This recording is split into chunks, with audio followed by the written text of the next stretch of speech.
Hey guys, this is Shreyas and welcome back to another video. Sorry about the audio or the video, I'm really doing it under unusual circumstances. But anyway, today I'm finally here with the Google Pixel 4a and this video is about my first impressions and about the unboxing experience of this Google Pixel 4a. So without any further delay, this is Shreyas and let's check that out.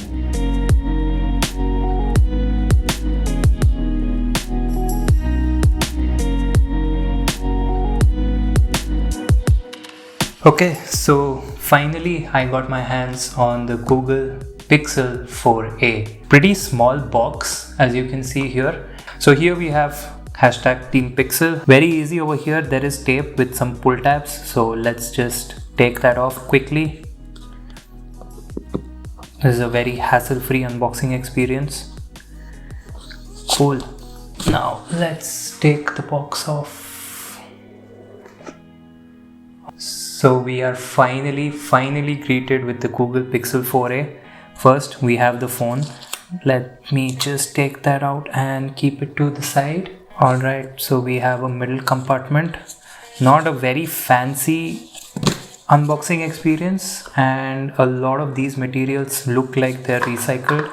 Anyway, we have some paperwork over here. Let's just quickly see what all we get. We get a quick start guide over here, a SIM ejector tool and some warranty information. So that's about it. Let's keep these to the side. So here is the USB-C to USB-A dongle.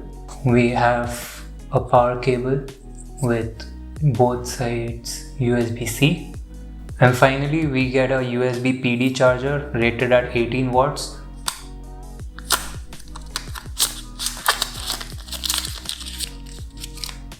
Alright, so this is the Google Pixel 4a, a very matte-like finish over here.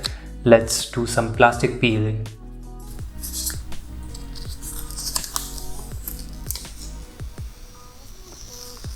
Alright, so this is a matte black phone as you can see, and this is plastic, but I have to say that it feels way better than plastic phones usually do.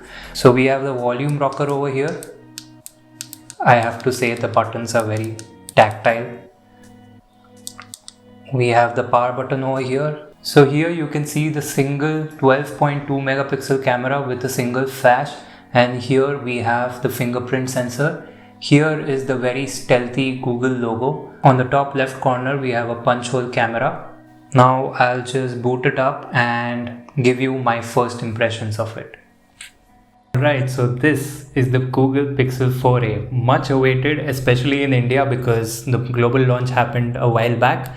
But I'm so glad I finally got my hand on a proper Google device. So let's go. First of all, this is a very compact phone. Like I can hold it easily. Like it's extremely ergonomic. The screen quality is something I actually am liking. It's a 1080p OLED, 60 Hz only. I do feel it's kind of slow because I'm coming from the OnePlus 8 Pro, but for people who are used to 60 Hz panel, I'm sure this will be a delight to use because things work seamlessly as of now. I'm gonna use this as my daily driver, put all my apps, do my day-to-day tasks and come up with my final review. Until then, this back is of plastic, but it's a very nice matte texture. I don't know if that is audible, but it's very nice. Secondly, the buttons are extremely clicky and tactile. Like I like it. Just give this a listen.